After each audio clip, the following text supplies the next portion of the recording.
मेरे प्यारे बच्चों, हिंदी वागधारा चैनल में आज आपका पुनः स्वागत है एक नई श्रृंखला के साथ। इस उम्मीद और अपेक्षा के साथ कि आप अपने उज्जवल भविष्य की कामना करते हुए स्वयं से अपनी तैयारी के प्रति आप बेहतर ढंग से लगे होंगे और इन श्रृंखलाओं को आप आदि से अंत तक देख रहे होंगे।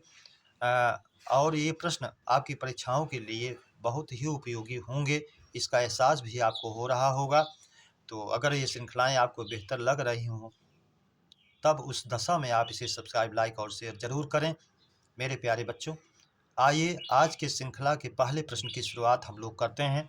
पहला प्रश्न है हमारा, किसी भी वर्ग का तीसरा, चौथा, पाँचवां वर्ण तथा अंतस्थ वर्ण प्लस हा किस वर्ग में आते हैं? अघोष वर्ण, घोष वर्ण, अल्पप्राण, महाप्राण। तो हम जानते हैं किसी भी वर्ग का तीसरा, चौथा, पाँचवां, अंतस्थ यानी आवाराला और हा ये जो है घोष वर्ण में आता है, इसलिए विकल्प भी हमारा सही हो जाएगा। और अघोष में किसी भी वर्ग का पहला, दूसरा तथा तीनों सा आते हैं, इसको भी आप जानते हैं। अल्पप्राण में किसी भी वर्ग का पहला, तीसरा, पाँचवां प्लस अंतस्थ आता है, जिसका फार्मूला भी आप बना लेते हैं 135 प्लस अंतस्थ। महाप्राण दूसरा और चौथा किसी भी वर्ग का प्लस ऊष्म, इसका भी फार्मूला आप बना लेते हैं 24 प्लस ऊष्म, यानी दूसरा और चौथा प्लस ऊष्म व्यंजन। प्रश्न नंबर 2, स्पर्श संघर्षी व्यंजन हैं। ए सा सा हा, बी या रा लावा, सी चा छा जा झा, डी गा का गा जा फा। तो इसको आप आगत व्यंजन के रूप में जानते हैं। सी चा छा जा झा ये स्पर्श संघर्षी व्यंजन है, इसलिए विकल्प सी सही हो जाएगा। बी जो है यारा लावा अंतस्थ है, सा सा साहा ये ऊष्म है, इसलिए नहीं होगा। आइए प्रश्न नंबर 3 की ओर चलते हैं। सूर्य पूरब में निकलता होगा में काल है।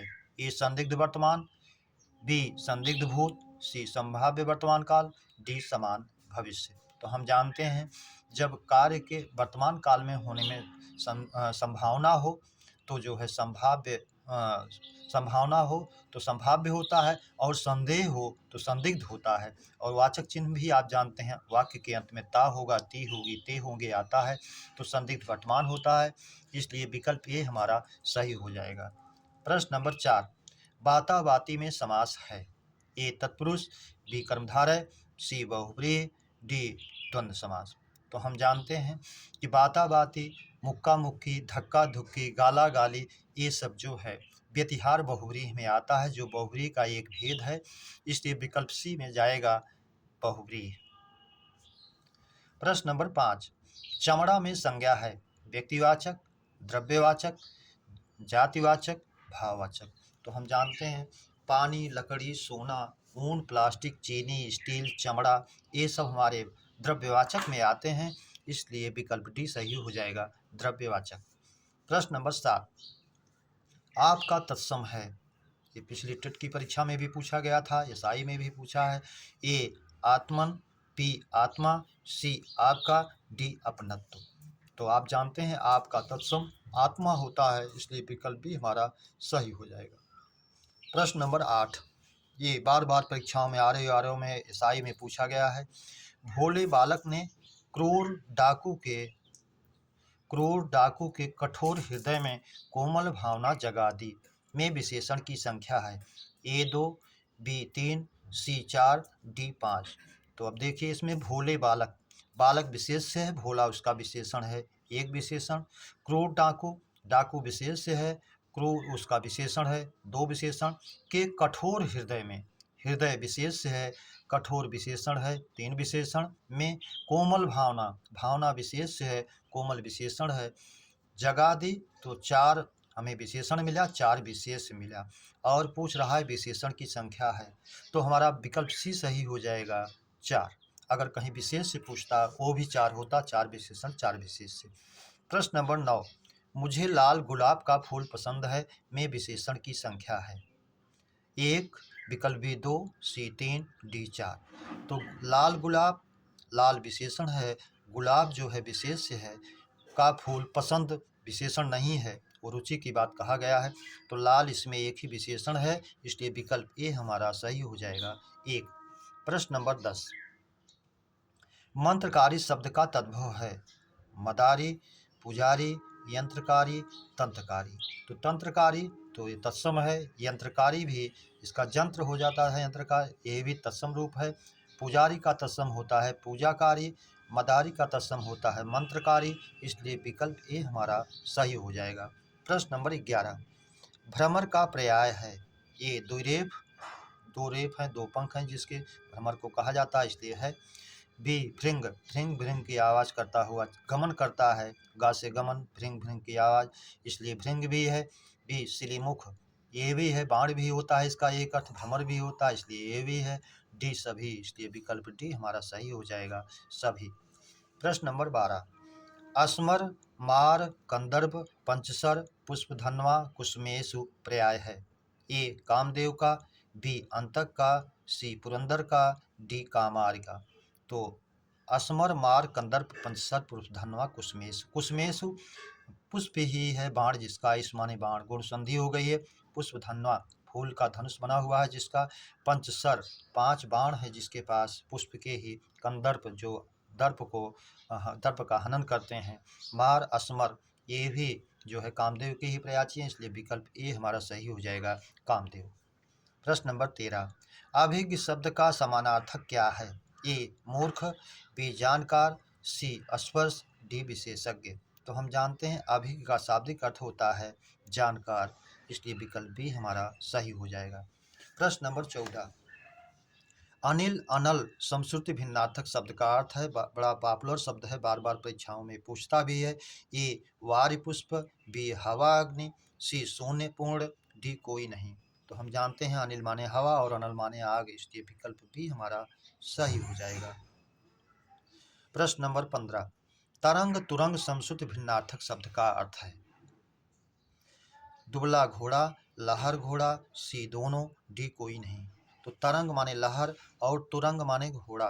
तुरंग माने तेज, गा माने गमन करने वाला, चाहे तुरग कहें तब भी, तुरंग कहे तब भी, तो दोनों घोड़े का होता है, इसलिए विकल्प भी सही हो जाएगा, लहर और घोड़ा। प्रश्न नंबर 16, निम्न में कौन अर्थालंकार नहीं है। ए श्लेष, बी अनुप्रास, सी रूपक, डी यमक। तो हम जानते हैं शब्दालंकार में होता है अनुप्रास, यमक, श्लेष, विवक्षा, वक्रोक्ति।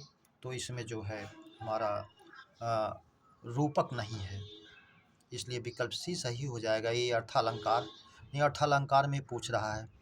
तो अर्थालंकार, शब्दालंकार में आपका अनुप्रास, यमक, श्लेष होता है, तो इसको कहना चाहिए था निम्न में कौन अर्थालंकार नहीं है।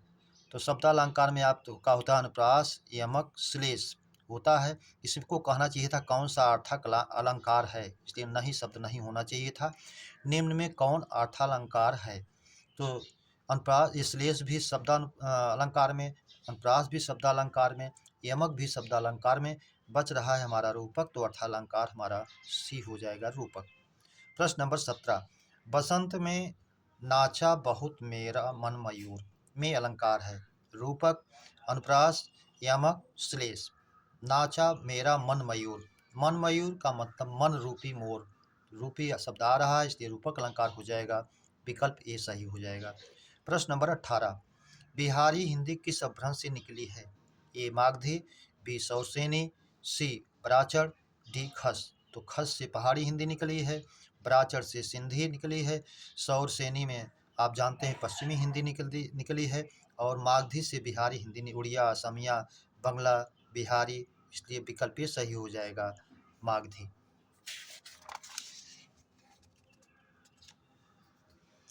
प्रश्न नंबर 19, अपभ्रंशों की संख्या है। ए 5, बी 6, सी 7, डी 8। तो हम जानते हैं अपभ्रंशों की संख्या हमारी 7 होती है। सौरसेनी, खस, बराचड़, पैसाची, महाराष्ट्री, मागधी, अर्धमागधी, ये हमारी 7 संख्या होती है, इसलिए विकल्प सी हमारा सही हो जाएगा। प्रश्न नंबर 20, हिंदी की कुल उपबोलियों की संख्या है। ए 4, बी 5, सी 6, डी 7। तो हमारी हिंदी की उपबोलियों की संख्या 5 होती है, इसलिए विकल्प भी सही हो जाएगा। पांचों हमारी हैं वो पश्चिमी हिंदी, राजस्थानी हिंदी, पहाड़ी हिंदी, बिहारी हिंदी और पूर्वी हिंदी। और इन्हीं पांचों बोलियों में हमारी 18 बोलियां हिंदी की आती हैं। प्रश्न नंबर 21, शब्दों की आवृत्ति किस अलंकार में होती है? ए एमक, बी अनुप्रास, सी श्लेष, डी उत्प्रेक्षा। तो शब्दों की आवृत्ति जो है 2 बार युग्म के रूप में आता है यमक में, कनक कनक ते सौगुनी, इसलिए विकल्प ए सही। काली घटा का घमंड घटा।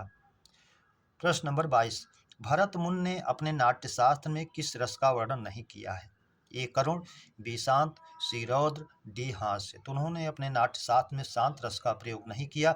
हमारे नाटक में लोग मनोरंजन के लिए आएंगे, कमी मनाने के लिए नहीं, इसीलिए उन्होंने शांत रस का वर्णन उसमें नहीं किया, 8 ही रस माना। प्रश्न नंबर 23, कौन सा छंद अर्धसममात्रिक है? ए चौपाई, बी रोला, सी बरबय, डी गीतिका। तो चौपाई, रोला और गीतिका ये हमारे सममात्रिक हैं। दोहा, सोरठा, बरबय, उल्लाला ये अर्ध सममात्रिक हैं, इसलिए विकल्प सी हमारा सही हो जाएगा। और इसको आप फार्मूला भी बना लेते हैं, सममात्रिक में चौरोगी, चौ से चौपाई, रो से रोला, गी से गीतिका, हा से हरगीतिका। और इसको आप बना लेते हैं फार्मूला 200 बहु, 2 से दोहा, सो से सोरठा, बा से बरबय, ऊ से उल्लाला। प्रश्न नंबर 24, किस छंद के प्रथम और तृतीय चरण में 15-15 और द्वितीय तथा चतुर्थ चरण में 13-13 मात्राएं होती हैं? ये दोहा, बी सोरठा, सी हरगीतिका, डी उल्लाला। तो आप जानते हैं 15-15 और 13-13 पर यति होती है उल्लाला में, इसलिए विकल्प डी हमारा सही हो जाएगा। 28 मात्राएं कुल होती हैं। प्रश्न नंबर 25, वह घोड़ा बहुत तेज दौड़ता है, रेखांकित शब्द है वह। सार्वनामिक विशेषण, मध्यम पुरुष, प्रथम पुरुष, डी कोई नहीं। तो वह जो है सर्वनाम घोड़ा संज्ञा की विशेषता बता रहा है, इसलिए सार्वनामिक विशेषण हो जाएगा। विकल्प ए हमारा सही हो जाएगा। प्रश्न नंबर 26, मालिक नौकर से फल मंगवाता है में क्रिया है? ए प्रेरणार्थक, बी अनुकरणात्मक, सी नामधातु, डी पूर्वकालिक। जब कर्ता स्वयं कार्य ना करके दूसरे से करवाता है तो प्रेरणार्थक क्रिया होती है, इसलिए विकल्प ये हमारा सही हो जाएगा, प्रेरणार्थक।